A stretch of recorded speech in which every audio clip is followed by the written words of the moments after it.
Shalom, everyone. This video will be part one of an ongoing series on metempsychosis. And I begin this video by attempting to put this very esoteric subject into its proper context. And so I must begin with the one and only true archetypal theosophy, which is the ancient veracious theosophy of Abraham and Yitzhak and Yaakov, which is known as ancient Judaism, which is the one and only archetypal theosophy / religion. Therefore, it is momentous to understand that all other religions in the world are inferior images of it. And so all other religions in the world are inferior imitations of it. And some are closer to the archetype than others. And even more Kabbalistic is the fact that the Luciferian theosophy in its purest form is also an image, albeit a very, very, very perverse one. Ergo, there exists only one very ancient archetypal theosophy that is syncretized through it. That is the archetypal theosophy of Abraham, Yitzhak, Yaakov.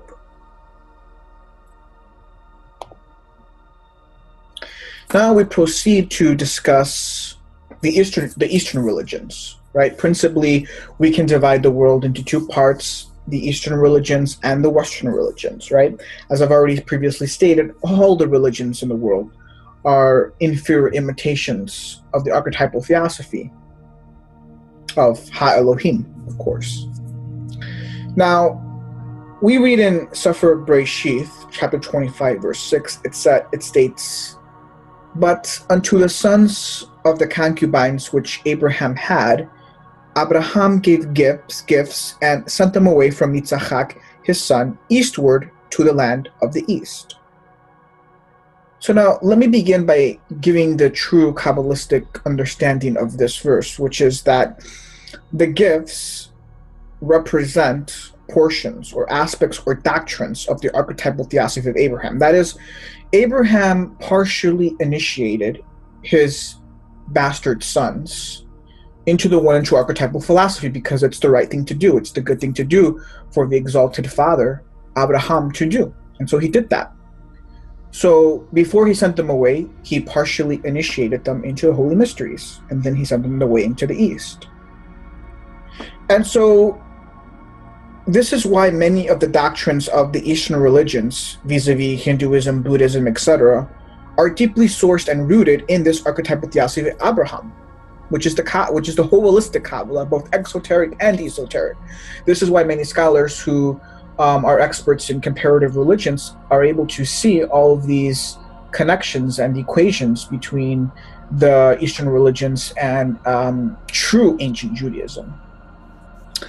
And a very interesting and fascinating proof of this is that in Hinduism, Brahman is a Hindu god who's known to be the father and exalted of all the gods, just like Abraham, because Kabbalistically, Abraham represents a divine archetype. He represents one of the Sferoth within the Sferoth, or within the Godhead.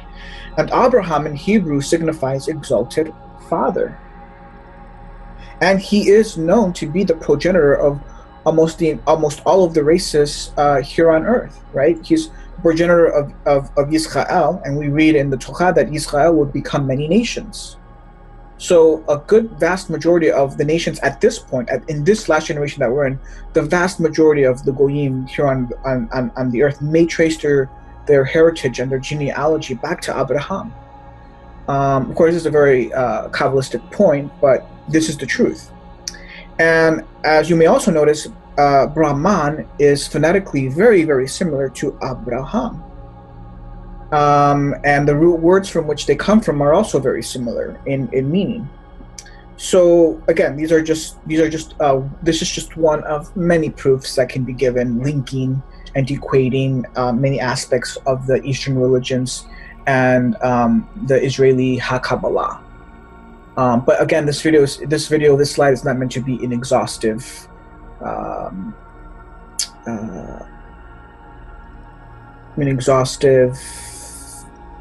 teaching per se. So, as should now be readily understood, there are many similarities between ancient Judaism or HaQabbalah and the Eastern religions. And of course, in context with respect to what this video is about, one of these very esoteric doctrines, to be more specific, is reincarnation or metempsychosis. So this is very, very critical to understand.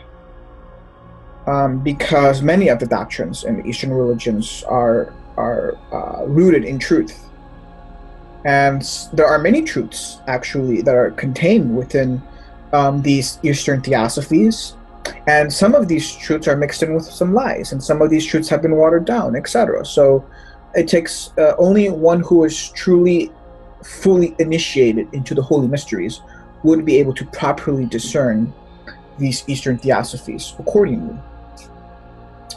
But nevertheless, it is extremely, extremely important to understand that these Eastern theosophies are inferior images of the archetypal theosophy and thus riddled with errors. And this is what is so lamentable, is that there are many modern-day goyim, even a vast majority of Jews and Christians like to travel to India and to Tibet, and they like to study under the Indian gurus and the Tibetan monks, etc. And they look upon those theosophies as very exalted theosophies that are very great theosophies, when in fact the greatest theosophy is ancient Judaism or HaQabbalah, the archetypal theosophy of Abraham, Yitzhak, Yaakov. Fortunately, there is a small minority of Jews who, in the end, do come to realize that they have studied and come under an inferior theosophy. And it's just so sad that when you have many of these secular Jews who are children of Ha-Elohim, whose culture and heritage is the archetypal theosophy, and yet they run away from it, they are ignorant of it, and they run to inferior theosophies. And this is why Hasatan has been winning the war for quite some time. And it is really, really sad. Now, we move on to the Western religions. Now, with respect to the Western religions, we read in Sefer Breshith, chapter 9, verse 27, it says, Elohim shall enlarge Japheth, and he shall dwell in the tents of Shem. Kabbalistically, we understand that, Kabbalistically, we understand that Japheth is the progenitor of Greece and many European races. This is a fact. And Shem is the progenitor of many of the Eastern peoples, specifically many of the Middle Eastern peoples. This too is a fact. And the tents here are a Kabbalistic symbol for the mystery schools of Shem. And so many of the doctrines of ancient Europe, vis-a-vis the Greeks, are also rooted in the archetypal theosophy of Abraham. And this is as it is written by our ancient Rabbanan and sages in many places. So this is important to understand. Already we have a prophecy very, very long ago, thousands of years ago, stating explicitly that it would be Japheth, the Greeks, through the Greeks, who would be dwelling in the tents of Shem, meaning that they would be our disciples. And antiquity proves this out completely. Now, here are some of the proofs from antiquity. We read from Flavius Josephus in his book Against Apion, in Book 2, lines 281 to 282. He states, our earliest imitators were the Greek philosophers, who, in their conduct and philosophy, were disciples of Moshe, holding similar views about Elohim. The masses have long shown a keen desire to adopt our religious observances. So here we have our most preeminent Jewish historian and sage from antiquity explicitly telling us that in antiquity it was a well-known fact that the Goyim were imitators of us, most especially the Greek philosophers who are our disciples. We also read in Sefer HaZohar Chadash, folio 38b, there the Kabbalists state, the kingdom of Greece, there is none among all the kingdoms that approach the path of faith as they do.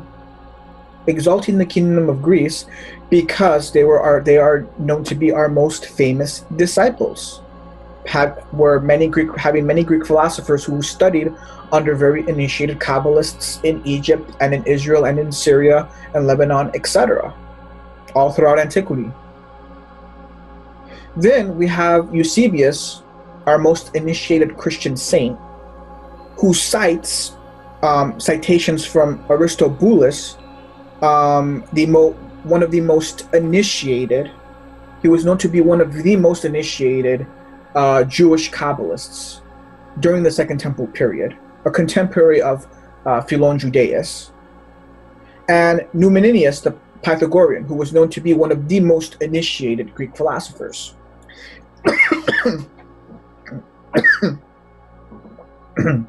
Excuse me. So we begin with the first citation coming from Aristobulus, where Eusebius states in his first book, which was addressed to Philomedor, he writes in these words, quote, Plato, too, has followed our legislation and has evidently studied carefully the several precepts contained in it. So it is perfectly clear that the philosopher before mentioned has borrowed much, for he is very learned, as also was Pythagoras, who transferred many of our precepts into his own system of doctrines. So here he is quoting Aristobulus, who is explicitly stating that Plato and Pythagoras were disciples of the most initiated Hebrew Kabbalists, and that they put into their writings and teachings many of the ancient Hebrew doctrines, vis-a-vis the Kabbalah. Okay? This is why we read in Platon's treatises that he gained much of his knowledge in Egypt. Well, in Egypt, he was studying under very initiated Hebrew Kabbalists. Okay? So here you have the most initiated Jewish Kabbalists of Israel in antiquity during the Second Temple period, telling us explicitly that Platon and Pythagoras were initiated and disciples of the most initiated Hebrew and Egyptian Kabbalists. Alongside Flavius Josephus, who also tells you that the Greek philosophers are disciples of the Jewish Kabbalists. Then we have Numeneius, who's a Goy. Here we have a Greek, Numeneius, who's a Goy, who is one of the most initiated Greek philosophers and sages. He explicitly states, for what is Plato but Moshe speaking in Attic Greek? He also states in one of his books called On the Good, he states, but when one has spoken upon this point and sealed it by the testimonies of Plato, it will be necessary to go back and connect it with the precepts of Pythagoras and to appeal to the Goyim of good repute, bringing forward their rites and doctrines and their institutions which are formed in agreement with those of Plato, all the Brahmins and the Yehudim and the Magi and the Egyptians arranged. Here we have the most initiated Greek philosopher and sage, who, by the way, was a disciple of the most initiated Jewish Kabbalists, telling us that all of the elite, esoteric, mystical schools of antiquity, whether it was the Egyptians or the Brahmins or the Jews or the Greeks, that they were all connected, that their theosophies were all connected, they were all synchronized. Synchronized through what? Through the archetypal theosophy of Abraham, as Aristobulus, Philo Judaeus, and Flavius Josephus explicitly tell us. And the more we go back in time, the more synchronized these theosophies around the world are.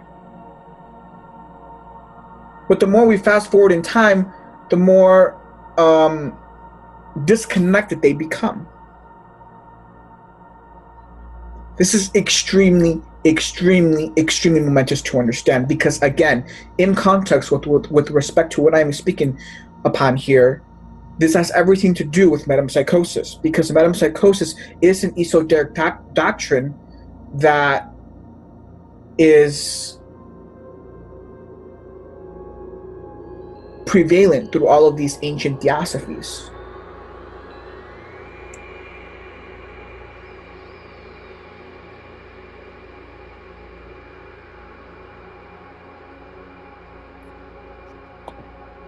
And so that concludes part 1. Shalom.